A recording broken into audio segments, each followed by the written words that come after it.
여러분 에스겔서 1장을 한번 잠시 가보시면 에스겔서는 전부 48장으로 되어 있는 성경이죠. 그런데 1장 1절에 이렇게 기록되어 있어요. 30째 해 넷째 달 초닷새 내가 그발강가 사로잡힌 자 중에 있을 때에 하늘이 열리며 하나님의 모습이 내게 보였다 그랬는데, 이 에스겔서는 에스겔 선지자가 기록했는데 에스겔이라는 이름의 뜻은 하나님은 강하시다 이런 뜻입니다. 하나님은 강하시다 혹은 강해지게 하시다라는 이름의 뜻을 가진 에스겔이 기록을 했는데, 여러분 이스라엘 백성들이 바벨론에 망해가지고 1차 포로로 끌려갈 때가 다니엘과 세 친구가 끌려가거든요. 주전 605년입니다. 그 다음에 이 본문에 나오는 에스겔 선지자가 끌려갈 때는 남쪽 유다의 18번째 왕이죠. 여기 2절 1장 2절에 보니까 여호야긴 왕이 사로잡힌 지 5년 그달 초닷새라. BC 598년에 여호야긴 왕과 에스겔 선지자가 같이 2차로 포로로 끌려갑니다. 그리고 이제 주전 586년에 남쪽 유다 예루살렘 성전이 다 회파되고 멸망을 하게 되죠. 그래서 3차 포로로 끌려가게 되는 거죠. 그러면 에스겔 선지자가 2차 때 포로로 끌려갔는데, 포로로 끌려간 다음에 5년 만에 그발강가에서 하나님의 계시를 받아요. 1장 3절에 보니까 갈대아 땅 그발강가에서 여호와의 말씀이 부시의 아들 제사장 나 에스겔에게 특별히 임하고 여호와의 권능이 내 위에 있느니라. 여기 보니까 자기가 부시의 아들이고 제사장 나 에스겔에게 말씀이 임했다. 그래서 선지자로서 이제 소명을 받게 되는데, 소명을 받고 난 다음에 22년간 선지자로 사역을 했던 사람이 에스겔입니다. 그러면 오늘 16장에 여러분 1절부터 14절까지의 말씀을 볼 때 오늘 설교 제목이 뭡니까? 너는 피투성이라도 살아있으라 그랬습니다. 피투성일지라도 살아있으라. 그러면 처음에 뭐라 그랬어요? 너는 그랬죠. 여기 너는 누구냐면 이스라엘은 그 말입니다. 근데 이스라엘이 피투성이라는 말이 무슨 말이죠? 너는 죄인이다. 너는 범죄한 죄인이다. 그 말이거든요. 그러면 너는 이스라엘은 이 말씀을 좀 설명을 드리려고 합니다. 너는 어떤 존재냐? 본래 죄인이라는 거예요. 오늘 여러분 16장 1절을 보세요. 여호와의 말씀이 누구에게 임했습니까? 내게. 3절에 보니까 내 아버지 그런 말씀 보여요? 내 근본, 내 아버지 그런 말씀 보이죠? 4절에 보니까 네가 날 때 내 배, 내게, 너를 이런 말씀 보이죠? 5절에도 보니까 너를, 네가, 내 몸. 6절에도 보니까 네 곁으로, 네가, 네게. 오늘 14절까지 이런 말씀이 한번 볼까요? 14절 보세요. 네 화려함으로 말미암아 네 명성이 이방인 중에 퍼졌습니다. 내가 네게 입힌 영화로 네 화려함이 온전함이라. 네라는 말이 계속 나오죠. 지금 이 김명자 비권사님은 네가 몇 번 나오는 것도 조사하라고 그럴까봐 긴장해요. 근데 중요한 건 많이 나옵니다. 그죠? 각 절마다 계속 너라고 하는 표현이 나오는데, 오늘 너는, 이스라엘은, 죄인은 이 말이에요. 그러면 이 너가 죄인이라는 걸 입증하겠습니다. 16장 3절을 보세요. 이스기를 주 여호와께서 예루살렘에 관하여 이같이 말씀하시되 네 근본과 난 땅은 어디라? 가나안이요. 네 아버지는 누구다? 아모리 사람이요. 네 어머니는 뭐다? 헷 사람이다. 여러분 2절에 보니까요, 인자야 예루살렘으로 그랬는데, 예루살렘은요 이스라엘의 대명사로 사용받거든요. 에브라임 그러면 북쪽 이스라엘을 대신하는 명사로, 예루살렘 그러면 남쪽 유다를, 그러니까 이스라엘을 대신하는 명사로 이렇게 사용이 되는데, 사실 이스라엘 족속의 조상은 야곱이고 히브리 민족의 조상은 아브라함인데, 이들 이스라엘의 조상이 아버지가 아모리 사람이고 어머니가 헷 사람이다 라고 하는 거, 실제로 이스라엘 백성의 혈통이 아모리 사람이고 헷 사람일까? 아니고요. 여기에 이 말씀은 혈통적인 말이 아니고 너희가 왜 영적으로 이스라엘 민족답게 살아야 되는데 헷 족속이나 아모리 족속처럼 살고 있느냐, 그걸 지적하고 있는 거예요. 다시 말하면 왜 우상 숭배에 빠져서 헤매고 있느냐, 그 말이거든요. 창세기 10장 15절을 보겠습니다. 여러분, 창세기 10장 15절을 보겠습니다. 15절 보셨죠? 가나안은 장자 시돈과 누구를 낳았어요? 헷을 낳았죠. 또 여부스 족속과 무슨 족속? 아모리 족속, 그렇게 나와 있죠. 그죠? 19절에 보니까 가나안의 경계는 해가지고 쭉 소개가 되죠. 그러면 여러분, 이 가나안 족속 중에 헷 족속과 아모리 족속이 들어가는 거예요. 그죠?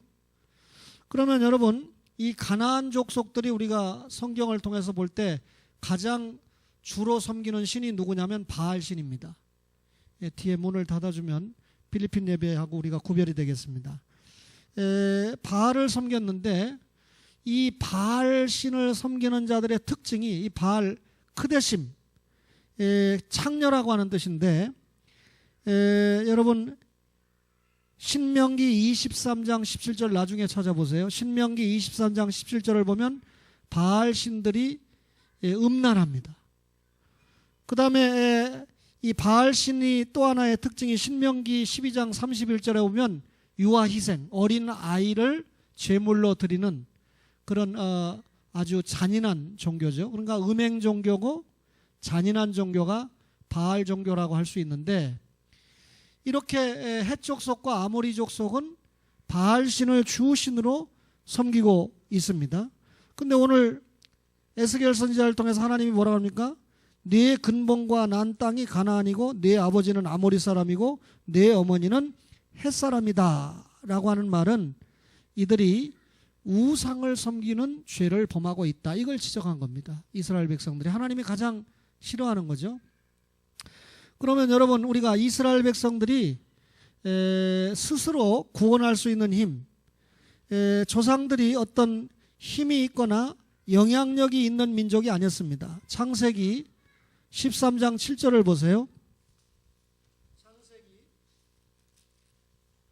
창세기 13장 7절을 다 같이 한번 찾아서 읽겠습니다. 시작. 그러므로 아브라함의 가축의 목자와 롯의 가축의 목자가 서로 다투고 또 가나안 사람과 브리스 사람도 그 땅에 거주했다. 롯과 아브라함의 목자들이 다투고 있는 그 틈에 누가 지금 보입니까? 가나안 사람과 브리스 사람이 거기에 거주를 했다 그랬습니다.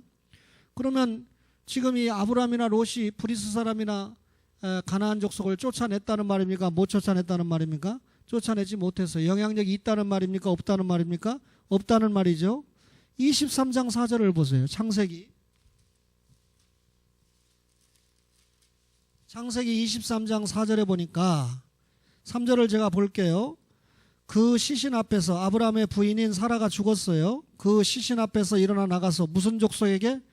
헷 족속에게 말하여 이르되 나는 당신들 중에 나그네요 거류하는 자이니 당신들 중에서 내게 매장할 소유주를 주어 내가 나의 죽은 자를 내 앞에서 내어다가 장사하게 하시오. 아브라함이 지금 자기 부인의 이 매장지를 얻기 위해서 헷 족속과 거래를 하고 있죠. 만약에 힘이 있다면 내놔 할 수도 있죠. 별로 이 이스라엘의 조상들이 힘이 있거나 영향력이 있는 상태가 아니었습니다. 오히려 저들이 지금 오늘 본문에서 지적하기를 에스겔 선지자가 헷사람이요 아모리 족속이요라고 하는 건 우상숭배의 죄를 지적하는데, 실제로 젖을 조상들이 어떤 짓을 했는가? 창세기 35장 2절을 보세요.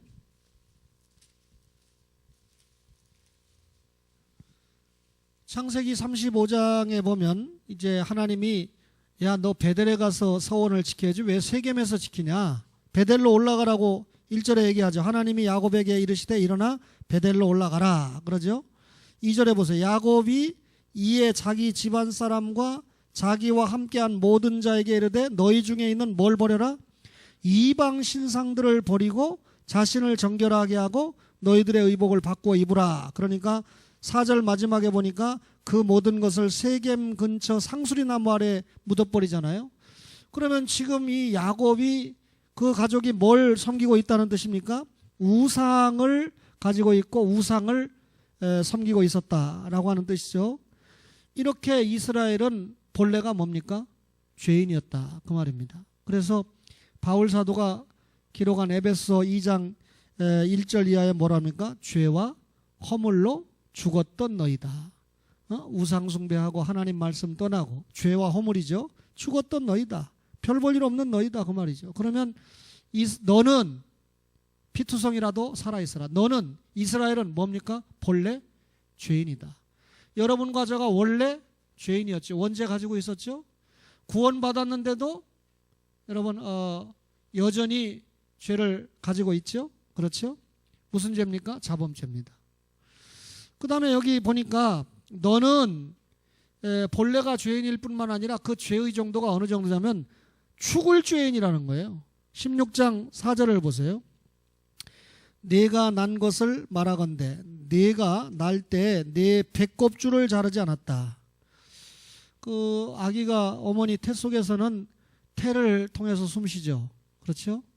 그러다 애가 엄마 태 속에서 나오면 자궁에서 나오면 뭘로 숨을 쉬어야 됩니까? 입으로 숨을 쉬어야 됩니다. 그러니까 탯줄을 잘라줘야 되죠. 그런데 여기 뭐라서 네 배꼽줄을 자르지 않았고 이스라엘이 날 때 배꼽줄을 자르지 않았다. 이 말은 스스로 구원할 수 없었다는 말이죠. 그 다음에 너를 물로 씻어 정결하게 하지 않았다. 여기 물로 씻었다는 말은 어머니 자궁에서 나온 아이가 불순물이 묻어 있으면 씻어줘야 되거든요. 그러니까 네가 스스로 네 몸의 불순물을 씻어내지 못했다. 그걸 지적하는 거죠. 네게 소금을 뿌리지 아니하였고, 여기 소금 뿌린다는 말은 무슨 말입니까? 어린아이가 어머니 자궁에서 나왔을 때 소독을 스스로 하지 못했다 그 말입니다. 또 너를 강보로 싸지도 아니하였다. 이 말은 어린아이가 나오면 빨리 체온을 조절해 줘야 되잖아요. 어머니 뱃속에 있다가 나왔으니까. 근데 스스로 강보를 싸지 못했다는 말은 스스로 체온을 조절하지 못했다 그 말이죠. 그러면 스스로 만약에 누군가 안 해주면 죽습니까? 안 죽습니까? 죽는다는 말이죠. 지금 어머니가 이걸 안 해주면, 주변 사람이 안 해주면 죽는다는 말이에요. 이 말은 무슨 말인가? 이스라엘 너희가 스스로는 구원받을 수 없는 죽을 죄인이었다. 완전 타락한, 구원의 공로가 전혀 없는 그런 죽을 죄인이었다 그 말이죠. 그리고 5절에 보세요. 아무도 너를 돌보아 이 중에 한 가지라도 내게 행하여, 그러니까 날 때 배꼽줄을 자른다거나 물로 씻어 정결하게 한다거나 소금을 뿌려준다거나 강보를 싸준다거나 한 가지라도 내게 행하여 너를 불쌍히 여긴 자가 없었으므로 내가 나던 날에 내 몸이 천하게 여겨져 내가 들에 버려졌느니라. 이 말은 무슨 말입니까? 이스라엘 백성은 스스로 구원하지 못하고 죄 때문에 완전히 죽을 죄인이었다 그 말이죠. 그러면 여러분 이런 상황에서 스스로 구원합니까? 못합니까? 못해요. 무능한 죄인이에요. 6절 보세요. 내가 내 곁으로 지나갈 때 내가 피투성이가 되어 발짓하는 것을 보고, 발짓은 하죠. 살려달라고. 말은 못해도 내게 이르기를 너는 피투성이라도 살아있으라. 다시 이르기를 너는 피투성이라도 살아있으라 그랬습니다. 이스라엘 백성이 지금 어머니 뱃속에서 나와서 완전 피투성입니다. 그럼 피투성이 아기가 스스로 살 길을 모색할 수 있어요? 없어요? 없습니다. 그 말은 무슨 말입니까? 너는 스스로 살 수 없는 무능한 죄인이다. 근데 이런 무능한 이스라엘에게, 죄인 이스라엘에게 누가 살아있으라고 명령합니까? 하나님이 살아있으라고 명령하죠. 그럼 오늘 이 말씀을 통해서 16장 1절부터 14절까지 상고할 때 너는, 내가, 너를, 이스라엘, 이걸 염두에 두고 이 말씀을 읽어야 돼요. 두 번째로요, 피투성이라도 살라 그랬는데 거기 살아있으라 그랬잖아요. 너는 피투성이다 이 말은 너는 구원받을 수 없는 죄인이다 이 말이고, 그런데 이런 죄인에게 하나님이 뭐라 합니까? 살아있으라 그랬어요. 자, 제가 이스라엘 백성에게 살아있으라고 그랬습니까? 아니면 하나님이 이스라엘 백성에게 살아있으라고 그랬습니까? 하나님이 이스라엘 백성에게 살아있으라고 그랬어요. 그러면 살아있으라고 명령을 주신 분이 하나님이에요. 하나님이 명령하시면 그대로 되는 것이 피조계의 절차죠. 그래서 요나서 2장 9절에 요나가 엄청난 하나님 말씀에 불순종하고 고난을 당할 때 구원은 누구로 말미암는다? 하나님께로 말미암는다 고백했잖아요. 그죠? 그러면 이제 16장 1절 보세요. 말씀을 볼 때 무슨 말씀이? 여호와의 말씀이 누구에게 임했죠? 에스겔에게 임했죠. 자, 이 3절 보세요. 이르기를 누구께서? 주 여호와께서 그랬죠? 그럼 이제는 반대로요. 네가 아니고 나를 보세요. 나를. 자, 내가 어디 있습니까? 우리 6절 보세요. 내가 누굽니까? 하나님이죠. 7절에 내가, 8절에도 내가, 빨리빨리 보세요. 9절에 내가 그랬죠? 내가입니다. 그러면 마지막 14절을 보세요. 내 화려함으로 말미암아 내 명성이 이방인 중에 퍼졌으면 누가? 내가 내게 입힌 영화로 마지막에 나 주 여호와의 말이니라. 여러분, 너는 피투성이라도 살아있으라. 누가 주시는 명령입니까? 주 여호와 하나님께서 내가 그렇죠? 여러분, 하나님께서 여러분과 저에게 시마다 때마다 복음을 주시는 것이 행복인 줄 아시기를 바랍니다. 제가 지난주 목요일 날 우리 스승인 이상규 교수님과 어느 유명한 교회 가서 말씀을 들었는데 9시 10분에 시작했는데 11시 40분에 끝나서, 그날 이상규 교수님이 11시 17분 광명역에서 타고 가려고 그랬는데 11시 30분에 끝나서가 갔겠어요? 못 갔겠어요? 못 갔죠. 다음날 저랑 같이 자고 다음날 10시 16분자 타고 갔는데 저보고 뭐라고 하느냐면 그 목사님이 사모님이 안 계시대요. 결혼을 안 했어요. 아예 65살인데.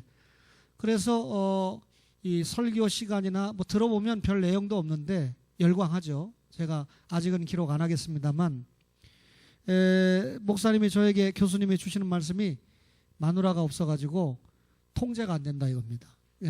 교수님 잘 아는 그 교회 장로님도 알고 안수 집사님도 아는데 이분들이 자기 목사님이 통제가 안 되는 이유는 사모님이 없으니까 목사님 설교가 길다든지 내용이 부실하다든지 이런 얘기를 해줄 수 있는 사람이 아무도 없다는 거예요. 야, 그러니까 사모가 야당이라는 건 참 좋은 일이죠. 근데 제가 설교를 딱 해놓고 나면, 오전에도 설교가 딱 끝나고 나면 하나님 감사합니다. 사명이 끝났으니까 일단, 그렇죠? 감사합니다 그러면 또 다음 주에 오더라고요. 근데 진짜 약간 좀 걸키는 게, 오늘 내 아내가 은혜 좀 받았을까? 이 설교 평가가 제대로 나올까? 또 왜 그런 식으로 했느냐고 뭐라고 하면 또 얼마나 긴장이 됩니까? 그런데 오늘 역시 기도하신 장로님이 영역이 있어요. 저한테 와가지고 목사님 뭐 은혜를 받아 이런 소리 안 하고요. 제 아내에게 가서 그러신 모양이에요. 내가 목사님 설교를 좋아하는데 오늘 같은 설교는 설교 중에 베스트 설교다. 그러니까 제 아내가 뭐라고 하려고 했다가 장로님의 그 평가 앞에 완전히 입을 닫는 거예요. 그래놓고 오히려 장로님이 그렇게 표현하더라고. 저한테 와서 격려를 하면서 오늘 오후 예배도 베스트가 될 수 있도록 그렇게 해라 그 말이죠. 하여튼간에 잔소리꾼입니다. 그래도 감사해요. 피투성이라도 살아있으라. 누가 준 말이라고요? 마누라가 준 말 아니고요. 목사가 여러분에게 주는 말이 아니고요. 하나님이 주시는 복음이에요. 네가 죄인일지라도 너는 죽지 말고 뭐 있으라? 살아있으라. 하나님 자신의 복음이에요. 여러분과 저가 하나님이 주시는 복음을 덧입고 의인이 된 줄로 믿습니다. 그런데 그 복음의 내용이 뭐냐면 구원의 복음입니다. 살아있으라는 거예요. 자, 오늘 7절을 보세요. 내가 너를 들에 풀같이 많게 하였더니 내가 크게 자랐다. 자, 이스라엘 백성들이 애굽에 들어갈 때 몇 명이 들어갔죠? 70명이 들어갔습니다. 애굽에서 나올 때 몇 명이 나왔죠? 200만 명. 장정만 60만 명이니까 대략 200만 명. 그러니까 여기 보세요. 내가 너를 들에 풀같이 어떻게 했습니까? 많게 했다. 그래서 내가 크게 자랐다. 하나님이 애굽의 보자기에서 성장을 시켰잖아요. 그런데 이들이 심히 아름다우며 유방이 뚜렷하고 내 머리털이 자랐으나 내가 여전히 벌거벗은 알몸이었더라. 출애굽기 1장 13절과 14절을 한번 보세요. 출애굽기 1장 13절과 14절을 한번 보시기 바랍니다. 자, 이스라엘 백성들이 애굽에 있는데 어떤 일이 생깁니까? 이스라엘 자손에게 애굽이 어떻게 해요? 일을 엄하게 시키죠. 어려운 노동으로 그들의 생활을 괴롭게 하니 곧 흙 이기기와 벽돌 굽기와 농사의 여러 가지 일이라 그 시키는 일이 모두 뭐라고요? 엄하였더라 라고 기록을 하고 있습니다. 그러니까 이스라엘 백성들이 애굽에서 엄청나게 지금 고생하는 것을 너는 여전히 벌거벗은 알몸이더라 이렇게 이야기를 한 겁니다. 근데 왜 여기 이스라엘을 얘기하면서 유방 이야기가 나오고 머리털이 자랐다는 얘기가 나옵니까? 하나님은 신랑이고 이스라엘은 뭡니까? 신부입니다. 남편과 아내로 표현했잖아요. 그러니까 이스라엘이 하나님과 결혼을 할 만큼 유방이 뚜렷해졌고 머리털이 자랐다. 결혼할 때가 됐다라고 하는 표현을 지금 하고 있는 거예요. 8절에 보니까 내가 네 곁으로 지나며 보니 네 때가 사랑을 할 만한 때라. 시집갈 때가 됐다 그 말이에요. 이스라엘 백성이. 내 옷으로 너를 덮어 벌거벗은 것을 가리고 네게 맹세하고 언약하여 너를 내게 속하게 하였느니라. 나 여호와의 말이니라. 여러분 출애굽기 24장에 보면 하나님이 모세와 언약을 맺죠. 시내산 언약이죠. 자, 이 시내산 언약 모세가 맺자고 그랬습니까? 하나님이 일방적으로 찾아와서 맺습니까? 하나님이 일방적으로 찾아와서 언약을 맺습니다. 그 언약에 반드시 뭐가 있었습니까? 피가 있었습니다. 피로 맺어진 언약입니다. 출애굽기 24장에 보면 하나님이 피로 맺은 언약의 결과가 뭡니까? 하나님 앞에서 먹고 마시는데 죽어요, 안 죽어요? 안 죽습니다. 하나님과의 관계가 화목이 됐다는 겁니다. 출애굽기 24장은 제가 찾지 않을게요. 초원의 가족들은 그 정도는 외워야 되죠. 하나님이 맺으신 언약이고 피로 맺은 언약이고 결과 하나님과 화목의 결과를 가져온 언약이 시내산 언약이에요. 그러면 이 시내산 언약을 예레미야 31장 31절에 무슨 언약이죠? 내가 그들의 남편이 되었어도, 이 말은 하나님은 남편이고 이스라엘은 뭡니까? 아내, 부부가 된 언약이거든요. 지금 그 얘기 아닙니까? 이 8절에 16장 8절 다시 보겠습니다. 네 때가 사랑을 할 만한 때라. 9절 보세요. 내가 물로 내 피를 씻어 없애고 내게 기름을 바르고. 여러분 하나님께서 이스라엘을 아내로 삼았는데 룻기서 3장 3절을 누가 같이 찾아서 우리 한번 읽어보겠습니다. 룻기서 3장 3절입니다. 얻었으면 우리 함께 읽어보겠습니다. 시작. 그런즉 너는 목욕하고 기름을 바르고 의복을 입고 타작마당에 내려가서 그 사람이 먹고 마시기를 다 하기까지는 그에게 보이지 말고. 여기 기름을 발랐다. 룻과 보아스가 기업 무르기, 한밤을 잘 보내기 위해서 지금 뭘 발랐습니까? 기름을 발랐어요. 그러니까 이스라엘 백성의 풍습 가운데 여인이 시집을 갈 때 기름을 바르는 풍습이 있어요. 그러면 에스겔 16장 9절에 내게 기름을 바르고, 이 말은 지금 이스라엘이 누구에게 시집가는 날입니까? 하나님께 시집가는 날입니다. 10절 보세요. 이제 수놓은 옷을 입히고 물돼지 가죽신을 심기고 가는 배로 두르고 모시로 덧입히고 폐물을 채우고 팔고리를 손목에 끼우고 목걸이를 목에 걸고 코고리를 코에 달고 귀걸이를 귀에 달고 화려한 왕관을 머리에 씌웠나니 이와 같이 네가 그 문으로 장식하고 가는 배와 모시와 수놓은 것을 입으며 또 고운 밀가루와 꿀과 기름을 먹음으로 극히 곱고 형통하여 시작 왕후의 지위에 올랐느니라. 하나님께서는 여러분 전능하신 왕이죠. 근데 그분이 이스라엘의 뭡니까? 남편입니다. 근데 이스라엘 백성을 지금 하나님이 일방적으로 무능한 죄인 이스라엘을 구속해서 하나님의 뭘로 삼았습니까? 자녀 정도가 아니라 하나님의 아내로 삼았습니다. 근데 그 아내의 위치가 그냥 아내가 아니고 뭡니까? 왕후의 지위에 올랐다. 할렐루야. 이스라엘을 왕후의 지위에 올려놓았다. 이게 뭡니까? 이스라엘이 하나님 앞에 도무지 죄 문제를 해결하고 구원받을 수 있는 능력이 못 되는데 하나님의 은혜로 장자 재앙을 통해서 이스라엘을 구원했잖아요. 그죠? 그리고 이스라엘을 구원시켜서 하나님이 시내산 언약을 맺으면서 왕후를 삼아 주었습니다. 무슨 말입니까? 하나님의 은혜로 구원을 시켰고 하나님의 은혜로 율법을 주었다는 말입니다.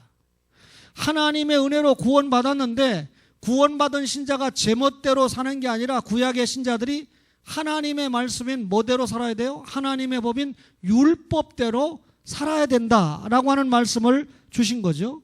그러니까 여러분, 너는 피투성이라도 살아있으라, 이 말은 내가 너를 구원했고 내가 너를 인도했고 내가 너에게 은혜를 주었고 내가 너에게 왕후의 지위를 주었다, 그 말이죠. 사실 기도하신 장로님 정도가 되면 소건사님이 왕후죠. 내가 아래 꼼짝 못해요. 장로님이 저연세가 돼가지고 부인한테 꼼짝하면 8대 기적이죠. 저도 지금 꼼짝 못하기 시작했는데, 근데 아직 김정기 집사는 남편에게 꼼짝 못하는 것 같아요. 왜냐하면 나이가 아직 젊으니까. 그런데 내가 이 시간에 주님의 사자로서 대언하노니 남편을 꽉 잡으시기 바랍니다. 좀 덜 보러 와도 꽉 잡으시기 바랍니다. 할렐루야. 귀 있는 자는 성령이 교회들에게 주시는 말씀을 들을지어다. 그 교회는 목사가 별소리 다 해도 아멘 하던데 하나님의 말씀 전하면 좀 아멘 좀 하시기 바랍니다. 너는 피투성이라도 살아있으라, 무슨 말입니까? 구원의 복음이에요. 죽으라는 말이 아니에요. 너 부활해라, 너 살아있으라, 너 생명을 가져라, 너 주님의 은혜로 살아있어야 된다, 그 말입니다. 마지막으로요, 14절 다 같이 읽겠습니다. 시작. 내 화려함으로 말미암아 내 명성이 이방인 중에 퍼졌음은 내가 내게 입힌 영화로 내 화려함이 온전함이라 나 주 여호와의 말이니라. 이 말은요, 너는 피투성이라도 살아있으라, 이 말은 목적적인 삶을 살아라. 다시 말하면 사명 감당하고 살아라. 주님이 너 피투성이라도 살아있으라, 이 말은 구원시켰죠. 주님이 구원시켰죠. 근데 주님이 왜 구원시켰습니까? 사명 감당하라고 시킨 거예요. 출애굽기 4장에 보면 하나님께서 이스라엘 백성을 뭐라고 그럽니까? 너는 내 아들, 내 장자다, 이렇게 이야기합니다. 출애굽기 19장 5절에 보면 너는 제사장 나라요 거룩한 백성이다, 그렇게 말씀합니다. 그러면 이스라엘 백성을 하나님이 왜 장자 삼았습니까? 이스라엘 백성을 왜 하나님이 제사장 나라 삼았습니까? 왜 저들을 거룩한 백성 삼았습니까? 거룩하게 산다는 게 뭡니까? 구원시킨 다음에 하나님의 말씀, 율법대로 사는 게 거룩한 거 아닙니까? 여러분과 저가 거룩하다는 게 뭡니까? 구원받았으니까 이제 하나님의 말씀대로 사는 거죠. 말씀 안 들어도 이미 구원받았잖아요.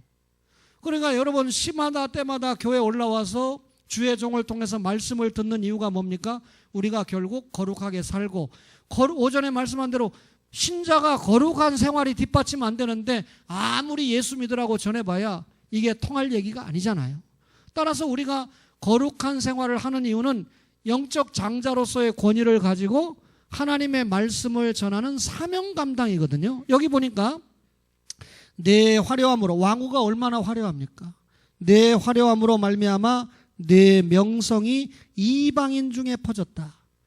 솔로몬의 영광이 스바 여왕에게 다 알려졌잖아요. 스바 여왕이 열왕기하상 10장 1절에 보면 솔로몬 명성을 보고 찾아오지 않습니까? 그래서 완전히 깜빡 놀라지 않습니까? 여러분, 우리 예수 믿는 신자가 이방인들이 놀랄 만한 영적인 매력이 있어야 돼요. 그죠?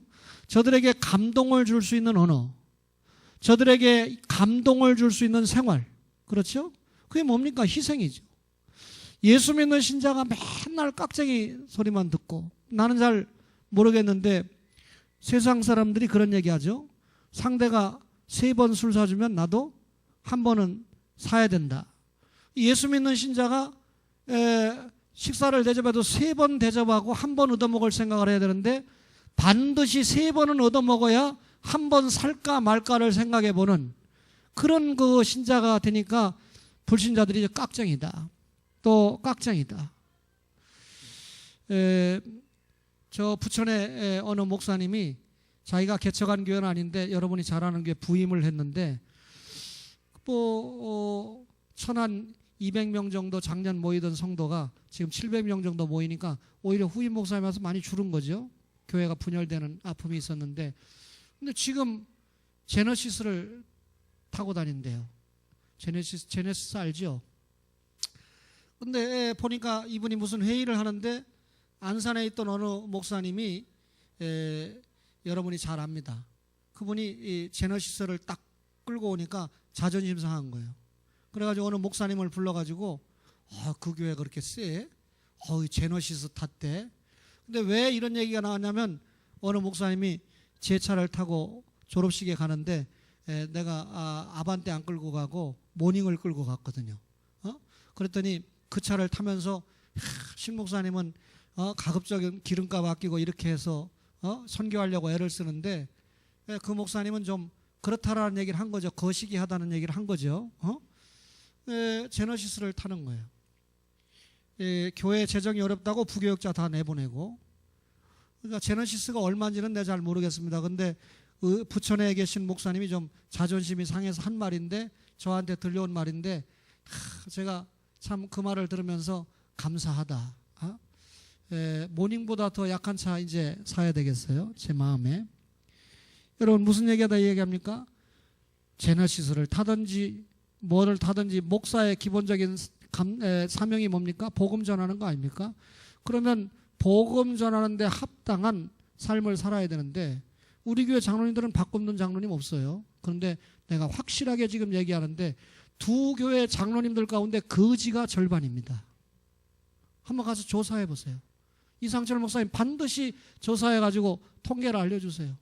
11조 제대로 못 내고 교회에서 도와주지 않으면 살 수 없는 그런 장로님들이 과거에 좀 헌금 좀 하고 살았겠죠.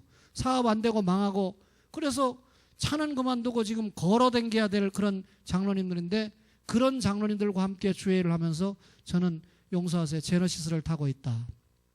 더 이상 얘기하지 않겠습니다. 여기 보니까 뭐라고 그랬습니까? 내 명성이 이방인 중에 퍼졌으면 여러분과 저가 사치하고 부유하게 살고 교만하게 살고 이게 명성이 퍼지는 게 아니거든요. 예수 믿는 신자가 장로가 겸손하고 희생하고 나보다 남을 좀 낮게 여기고 성도가 아프다 그러면 기도해주고 같이 염려해주고 주일날 못 나온 사람들을 좀 같이 카톡은 뭐하러 합니까? 문자는 뭐하러 합니까? 좀 연락도 해보고 소식도 좀 가져보고 내가 내게 입힌 영화로 내 화려함이 뭐라? 온전함이라. 하나님이 주신 은혜로 이스라엘의 화려함이 뭐라고요? 온전함이라. 그러면 예수 믿는 신자가 예수 믿고 누가 주신 은혜로 복받았습니까? 하나님의 은혜로 복받았습니다. 여러분 60년대 춘공기에 비교하면 지금 그런 고통을 통과하는 사람이 있을까요? 그죠? 제가 이 박 대통령을 위해서 사실은 정권 초기에 기도했던 게 하여튼간에 이분이 등단하면 법조계 때려잡고 개혁하고 이 말은 좀 무식한 말해서 미안합니다. 그 다음에 공기업을 좀 확실하게 손봐야 된다. 뭐 공기업 아무리 손봐도 우리 유동진 장로님 이렇게 될 일 없으니까요. 뭐 해먹은 게 있어야 이렇게 되지. 해먹었으면 11조가 100만 원도 넘을 거고 200만 원도 넘을 거 아닙니까? 근데 월급 타서 11조 하니까 해먹은 거 없어요. 오해하지 마세요. 근데 공기업 확실하게 손보려고 하는 것 같아요. 저 염전에 뭐 끌고 가서 어쩌고저쩌고 하니까 그 무슨 전라남도 무슨 도입니까 거기? 참 억울한 사람들이잖아요. 장애인들. 근데 대통령이 뭐라고 하니까 또 말쟁이가 나와가지고 대통령이 뭐 그런 것까지 얘기해야 되느냐. 큰 그림만 그려주고 밑에 파출소장이 움직이질 않는데 경찰서장이 그런 걸 전혀 신경을 안 쓰는데 그러니까 대통령이 한마디 해놔야 그 다음부터 그거 실적을 올려야 되니까 그 다음부터 움직이는 거 아닙니까? 그래 참 얼마나 답답한 나라예요. 그러니까 잘하는 건 잘한다고 그러고 못하는 건 못한다고 그래야 되는데 무조건 이 여당과 야당이 서로 무조건 못한다고 하니까 이 나라는 다 못하는 겁니다. 그죠? 다 잘할 수 있도록 기도하시기 바랍니다. 여러분 이스라엘이 뭐라고요? 너는 피투성이라도 살아라. 살아라. 사는 이유가 뭡니까? 사명을 감당해야 되는 거죠. 복음 전하지 못하는데 왜 새끼 밥을 먹습니까? 복음도 전하지 못하는데 직장을 다닙니까? 복음을 전하지 못하는데 삶의 목적과 의의가 있습니까? 주님이 땅끝까지 복음 전하라고 그랬잖아요. 그래서 교회 세워졌잖아요. 여러분과 저가 오늘 이후에 주님의 복음을 전하는 은혜로운 사명을 감당하는 축복이 있기를 주의 이름으로 축원합니다.